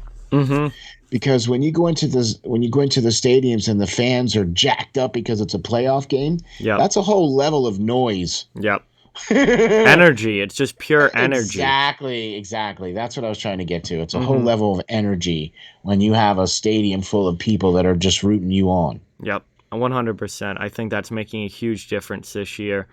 And we've seen it up in the North, which we're going to move on to here and talk about the North because they do not have fans in the arena. And in the bit of the Winnipeg-Edmonton game that I was able to watch in Game 1 of that series, honestly, didn't really feel like a playoff game to me watching that game. And I think, fans not being there plays a big role in that. And it was a playoff game, but it didn't really feel like it compared to the other series that have started and have been going on. I thought that game was kind of had a real regular season feel to it, and there wasn't nearly as much intensity and nearly as much energy in that game. I agree 100% because definitely the other series definitely felt like a playoff game. Right? The Edmonton Toronto or the Edmonton Winnipeg that didn't. I'm with you. That just didn't feel like it didn't feel like the playoffs, not compared to what these other series have felt like. Do you know why I think that is? Because Edmonton and Winnipeg played games against Vancouver late. Okay, and there wasn't that little break. They didn't get that little break. Right? Like Montreal and Toronto have been sitting now for how long? At least 5 days. Montreal's been sitting for a while. Toronto had one late game against Winnipeg they had to finish up, but it was almost a week, I think, that they got off. That's what I mean. And the same thing with like Boston and Washington too. Like didn't they have a couple of days, all these other series. I think they had like 5 days between the end of the regular season and the start of right. So that's why I think the North is going to be slightly different because they started later and they played games. They didn't have that layoff time in between when the end of the season ended and the playoffs ended or started. So I think that's going to affect both of these series. No matter what, I think it's going to affect both the Toronto Montreal and the Edmonton Winnipeg series, and that's why I think that the first game, the Edmonton Winnipeg game, kind of just felt like a regular season game. Yeah. So moving on to the North, both of those series have started, but they've only played one game so far. The North got started a little bit later than the other divisions because of the COVID situation with Vancouver.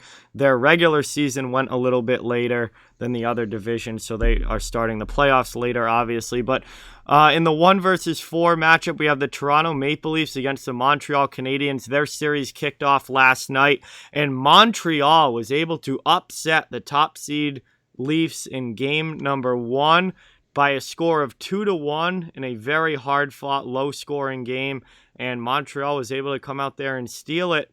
And it was a shorthanded goal by Paul Byron that proved to be the game winner. And obviously not the start to the postseason that the Leafs were hoping for. Montreal, huge win for them to be able to go into Toronto and take game 1, putting the pressure on the Leafs now to bounce back in game number 2. And obviously, this one's just getting going, and we had a very scary situation on the ice involving Toronto captain John Tavares.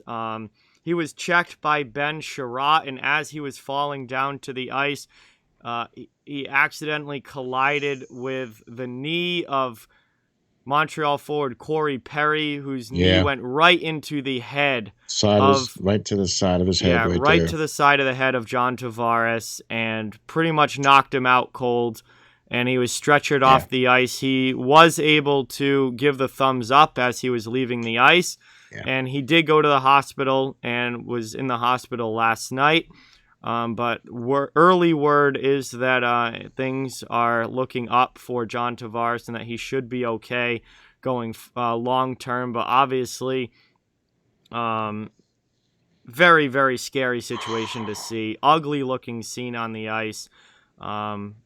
Nothing intentional, nothing malicious about it. It was just a really unfortunate collision between two players, and Tavares definitely got the worst of it. And Tavares got hit. The best here moving forward.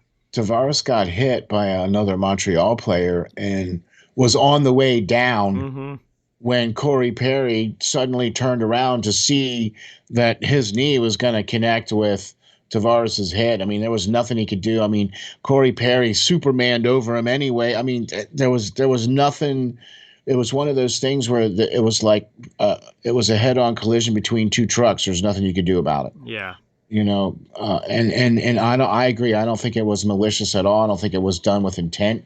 When you suddenly turn around and there's somebody there and you have nowhere to go, it's just a collision. See, it's not the accident that gets you. It's that sudden stop. Yeah. See, when you're suddenly going from 60 miles an hour down to 0, And you could see the whiplash that happened with Tavares when that knee connected, and definitely it looks like he's going to, I would assume, miss some time here. I don't want to speculate on injuries, but it was an ugly looking scene, and just hoping that he's able to get fully healthy and able to come back at some point. That's the thing, man. You play hockey, and like I said, I just don't. It's one of those unfortunate things, but it did happen, and I'll be real honest with you. I think that kind of took the steam out of Montreal, or out of the Leafs. Toronto, because I mean, that's their captain for one, right? And for two, the fact that he got nailed like that, and it didn't seem like Toronto was the same team after that. Yeah, I think they were very kind of shaken up by it, and they never really got their energy back and that their themselves going in that game again. And I think they were very shaken up. Yeah. That's what I mean. That's tough to watch, and when you have to bring a stretcher out, and he didn't really want to go on the stretcher at first. Like, he kept trying to get up. Yeah. Right. And they were all just telling him, like, dude, man, get on the board and get out of here. Okay. Yeah. Seriously. Price looked a little rusty at first. He hasn't played really all that much, and he hasn't played first NHL action in weeks. Right. I can't believe he only gave up one goal. I mean, that's the story here, I think. He looked like he was his usual acrobatic self, and holy moly. Yeah. He only let one goal in, man. So, Carey Price misses the rest of the end of the regular season with an injury. Plays one game in the AHL, gives up 2 goals on 4 shots, and gets pulled out. And then he comes in at the start of the playoffs here and only gives up 1 goal to Toronto and plays like a Vezina Trophy level Carey Price. Like how does he do this? What is about the postseason that makes Carey Price go? He didn't even have a good season this year. No. Price had a very mediocre season this year. And now it's the playoffs and he comes out and looks like 2014 Carey Price in game number 1. I mean he is just able to flip that switch come playoff time and just plays at a whole other level. That appears to be the case, sir. Because he did look a little rusty there at the beginning. Some of those saves were a little bit, he was looking behind him a little bit. But after that, man, he just looked really good. He played really well. You're right. He was right up to his Vezina Trophy self. Didn't have any kind of issues. He handled the puck well. He swallowed up rebounds. He wasn't letting, bad things go through. Yep. He was able to get good sight lines and stuff like that, moving around players because Toronto constantly had Simmons out in front, constantly had, players in front because that's basically how you have to beat Price. Yep. You got to get players in front of him and get him moving. Absolutely. Okay? Because that's the only way you're going to beat him. Yep. So Toronto was doing those things. They just weren't doing them enough. Yep. I don't know, man. You can't give up a shorthanded goal like that. No, especially in the third period. That will ruin you. Giving up shorties in the playoffs are not good, and especially in the third period of a close game. I mean, that literally costs the Maple Leafs the game. And that cannot happen if you're Toronto, and they're not going to win this series if they keep that sloppiness up. That's a good way to put that. That was a great way to put that because that's exactly what it was. It was just sloppy. Yeah, they've got to clean things up here for game 2, and come out with a whole other better intensity level and better energy level. And this is a huge game too for the Canadiens, or for the Maple Leafs, because the Canadiens have a chance here to take both games on the road and put Toronto in a deep, deep hole. And especially Toronto going back needs to Montreal. Yeah, going back to Montreal as well. Toronto needs to win this second game. That would be putting it mildly. Seeing as how it's been Toronto's division to lose the whole season. Yeah. They have dominated pretty much the whole division all year long. You come out here in your first playoff game and you lay an egg? Yeah, not really good. I mean, okay, I understand your captain got hurt. Okay, but you got Austin Matthews on your team. You've got Mitch Marner. You've got William Nylander. You've got Morgan Riley. What? You know what I mean? Why aren't you doing this? Why isn't this happening? You know what I mean? That's kind of where I'm at. I'm still questioning their goaltending though. Yeah, that Jack Campbell took played game number 1. He's been the starter down the stretch for them, and he's played well. He had a very good season this year, but this is his first playoff appearance. This is his first NHL playoff action.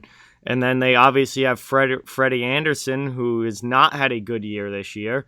He is on the bench now. He's back from injury, but he didn't play well in his AHL stint coming back. And now, you got to wonder, are they going to turn to him at some point in this series, or are they going to stick with Campbell? I mean, Campbell only gave up a couple goals.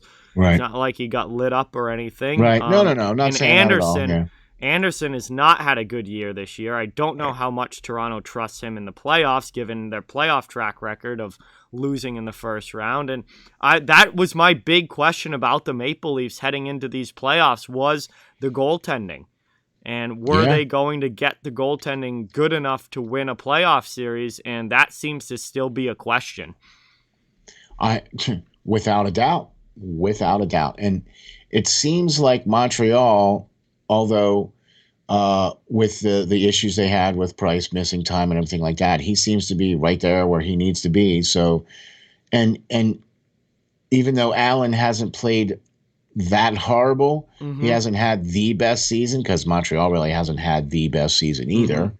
But for the most part, though, I still feel better about Price and Allen than I do about Campbell and Anderson with absolutely with Toronto. So goaltending advantage should be for Montreal here. And if playoff Carey Price is going to show up like he did in Game 1, then Montreal becomes a very, very scary team. If that Carey Price is going to be showing up all playoffs long. Now, here's my one question, though. Why is it that Kotkaniemi was not in the lineup? That doesn't make sense. Him and Cole Caulfield were not in the lineup for Game 1 for the Canadiens. I found that interesting, but I don't know. I mean, Dom Ducharme, the coach, is only he, I guess, really knows why he's putting the lineup. He said he said he wanted playoff experience for this game. Yeah, he wanted veterans in the lineup. Well, dude, you got playoff experience from Kotkaniemi from playing last year, who scored and played well. The guys that that would have been coming out of the lineup have a lot more. Guys like Eric Stahl, been in the league a long time. Okay, but he didn't have the best season this year. No, but neither did Kotkaniemi. He had a very, very poor offensive season this year. Caulfield's the one that I would have in the lineup. Yeah, even though he's a rookie, there's so much offensive firepower there and so much talent energy there. Caulfield is the one that I think should be in the lineup. I would second that. Montreal seems to be going with the veteran group rather than the young kids, which is the exact same thing that Claude Julien would have done, which makes me wonder, what did the coaching change really change? Because Julien would have done the same thing and gone with the veteran lineup. But, I mean, it worked. It worked in Game 1. They won the game on the road. So, yeah.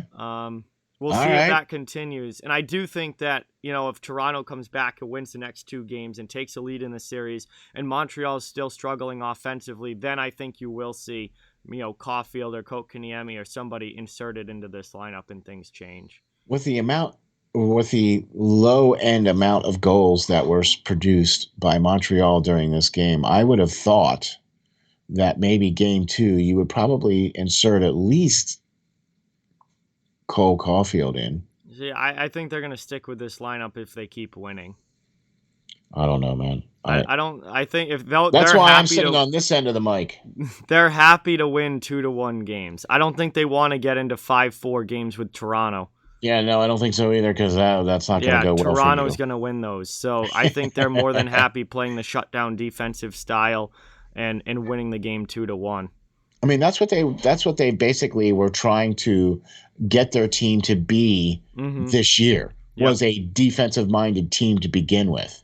You know what I mean? So they're well on their way, that's for sure. Absolutely. So that series is 1-0 Montreal. And we're going to have a big game number 2 coming up on Saturday as the Leafs are going to look to even that thing up on home ice, and Montreal has a chance to steal both games in Toronto and give themselves a much higher chance of winning this series if they're able to do that. So I agree. There's a big Game 2 coming up. I'm with you because if Montreal were to take this game, if Toronto doesn't come out and take this game, Whoa is right. Because this is setting Toronto up to be that. This is where you need to step in and do it. Mm-hmm. This is where you need to show your mettle, and if they don't show their mettle, then it's going to be a long series for them. Absolutely. Or short. Yeah, for sure. Long but short. So that brings us now to our final playoff matchup that we have to talk about. The Edmonton Oilers and the Winnipeg Jets, the 2-3 matchup in the North. This series has also only had 1 game played so far. Winnipeg, the road teams up north, able to steal game 1s, and Winnipeg came out, took a 1-0 series lead with a 4-1 win over the Edmonton Oilers in game 1. Game 2 of that series is taking place tonight, and that's a big game 2 for Edmonton, who, again, much like the Leafs, cannot afford to go down 0-2 on home ice. And I will say, we talked about it earlier, that I watched the second half of this game, and it really didn't feel like a playoff game in game one. And there's definitely just that energy level wasn't there. Something was missing. But I think Winnipeg wanted that. They wanted to slow the game down. They wanted to lock up the neutral zone. They wanted to not get Edmonton into the game. And it worked, and they were able to hold on there and come away with a 4-1 win. Couple empty netters late made that game a little more lopsided on the scoreboard than it was. But McDavid could not get anything going for the Oilers in this game. 0. What? He scored how many points in the regular season? 105. In how many games?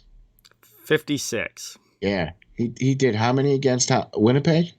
0. 0. What? How many did Draisaitl have? 0. 0. What? Wait a minute. Great shutdown performance by the Jets. Could you say that Hellebuck played really well? Yeah, absolutely. And again, if this Connor Hellebuck shows up, he can steal series, similar to Carey Price in Montreal. If this Vezina-level Connor Hellebuck is going to be the goaltender that plays in the playoffs, then Winnipeg could make a run here because they have the good enough defense and goaltending and keeping the puck out of the net to do it. If that Connor Hellebuck That's the point right there. Play. That's the point right there. If Hellebuck can play up to his Vezina caliber self, yep, which he sure looked like he did in game one. Holy. And I agree. This game was not as close as was a little closer than what the scoreboard said because of the 2 empty netters. Yeah. But still, if you take the 2 empty netters away, it's still 2-1. Which still shutting down McDavid and Draisaitl and that prolific scoring there's something to be said about that. And it wasn't just because of Hellebuck, it was because of the Winnipeg defense. Mm-hmm. Okay. Now, they might not have the most prolific offense going for them. Okay. But they surely do have the defense pretty nailed down here on this one. Certainly did in game one. And that was, my big question about the Jets going into the playoffs was the fact that they were not playing that well at the end of the season. They limped into the playoffs. Connor Hellebuck was very up and down in his last 10 starts. Yeah, not very consistent. Yep. And, the thing was that, if Winnipeg brought that team and that mindset into the postseason, Edmonton was going to take control here very quickly. But it seems like Winnipeg's hit the reset button. Connor Hellebuck had a fantastic game one. Looks like he's back to being Connor Hellebuck. And all of a sudden now the Jets look like they're in good shape. And the big thing here, what really makes this loss tough for the Oilers, is that Nikolai Ehlers and Pierre-Luc Dubois were not in the lineup for the Winnipeg Jets in this game. And they both have potential to come back at some point during this series. Oilers needed to take this first game with those guys out of the lineup, and they were not able to do it. Exactly. And they're looking to be in the lineup here in the next game or two. Mm-hmm. Yeah. Yep. And that's not going to bode well for Edmonton. And what I'm questioning is this. Smith, for goaltending for Edmonton, has had a pretty decent year, all things considered. Yeah, he's had a very good year this year. All things considered, he's had a pretty darn good year. But is he going to be able to carry these guys deep into the playoffs? Is he going to be able to beat a man? I don't think so. And with his age and everything like that, his playoff track record recently, not great. Right. So that's where my questions come in. Yeah. Okay, that's where my questions come in. When you have Hellebuck as your goalie and then your backup is Holtby, even though Holtby had a pretty dismal season this year, I like that goaltending matchup better than I do to what Edmonton has. Yeah, Laurent Brossoit is the backup for Connor Hellebuck. Oh, he is? It's not Holtby? Holtby's in Vancouver. Oh, that's right. I'm sorry. My mistake. Yeah. But Brossoit had a decent year this year. But if you're the Winnipeg Jets, you don't want to see him. This is Connor Hellebuck. If you're gonna win this series, Connor Hellebuck has to win you this series. And he got off to a great start in doing that in game one. And it's going to be big to see if that continues throughout the rest of this first round matchup. And Smith, I don't trust him in the postseason. Well, you're not the only one. I don't trust Mike Smith in the postseason, not after what happened last year. And then what happened the year before when he was in Calgary in 2019, where Calgary was the 1 seed, Colorado was the wild card, and he got lit up in round number 1 by the Avalanche, and Calgary was out in 5 games. And yeah, that's not good. I don't think Mike Smith's recent playoff record is very good. I don't trust him to be able to take this team deep. And I definitely think the goaltending advantage goes to the Winnipeg Jets. That's what I was trying to point out there, even though I got my goalies a little mixed up. But that's basically what I was trying to point out there. I think the goaltending is a little better there in Winnipeg than in Edmonton. And that's what I was just basically trying to point out, that I like that goalie situation better in Winnipeg than I do in Edmonton. Even though Edmonton had, it's so hard to turn away such prolific points and scoring. Mm-hmm. I mean, how many times was McDavid and Draisaitl, for that matter, on our 3 stars of the week list? I mean, seemed like every week at least one of them was. I mean, and the fact that he scored, in 56 games, scored 105 points, and Draisaitl was no slouch either with what, 81 points or something crazy like that? Yeah, I forget the exact number off the top of my head, but he was over 80. That's what I mean. So still, okay, you got guys that score like that. Where were you? Where's the goals? Where's the scores? Mm-hmm. What's going on? We need you now. Okay, it's great that we had a great regular season, but this is when we need you. And now Edmonton is starting to get that reputation of being a team that's really good in the regular season, but come playoff time, they don't have it. Yeah. And we saw it last year with them in the qualifying round, losing to the 12 seed Blackhawks. And there was a lot of questions there about, what the heck happened to the Oilers. And now for them to come out and lose game 1 at home to the Winnipeg Jets in a series where Edmonton is favored, they're starting to get that reputation of, they're a good regular season team, but they can't play in the playoffs. All right, I got a question for you. If Winnipeg comes out and beats them again in the next game, right, and goes up on the series 2-0, do you think Edmonton is going to be able to come back from that? I think it would be very difficult. It's not impossible just because of the talent level that the Oilers have, but I think it would be very, very difficult. Now, my next question is, if Edmonton wins, do you think Winnipeg can still go to Edmonton and win at least 1 or 2? Yeah. No, I do. I think that if this game is tied up at 1, I still think it's still anybody's series at that point. Okay. Absolutely. Yeah. That's what I was getting at here. But it's much better shape for the Oilers if this series ends up being tied 1-1 than down 0-2. Yeah, I would have to agree because, obviously. Yeah. But if you're Winnipeg, you're looking at it like, hey, we already stole a game. Like, Winnipeg's in good shape no matter what. Exactly, Yep.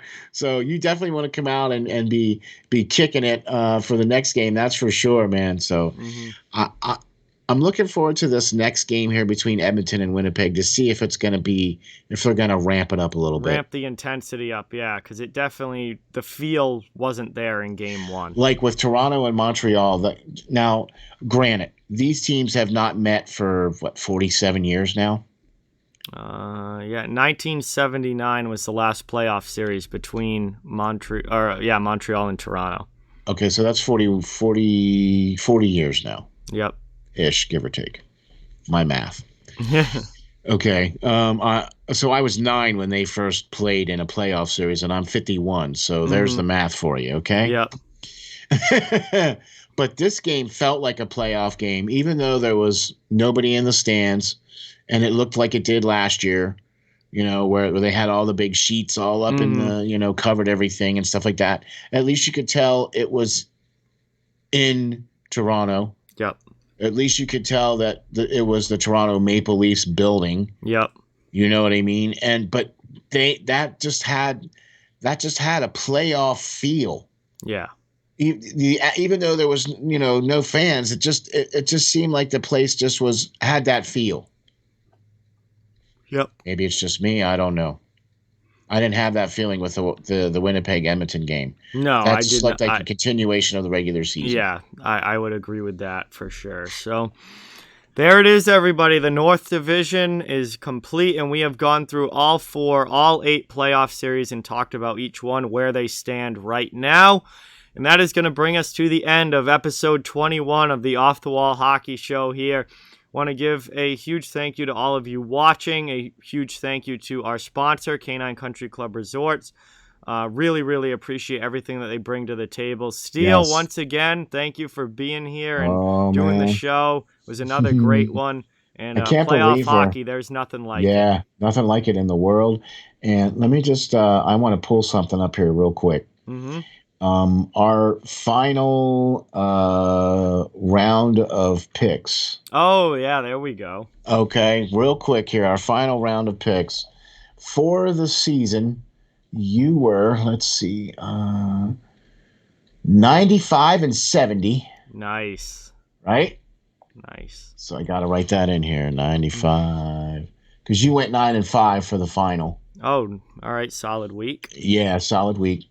I went 6 and 8 for the final. So I was 79 and 86. So I was 79 for 86. So I still was well below 500, but Yeah. You know what? It was all for fun. It was fun. And John, you did a great job, dude. 95 for 70 on our picks for this year. So that was freaking awesome. Way to go, brother. You win the matchups for the season. Yes, that's cool. And that was a lot of fun to do all year long without a doubt. Agreed. So very much thank you for our sponsors, Canine Country Club Resorts. You can catch them out on the web at www.cccresorts.com. You can also check them out on Facebook.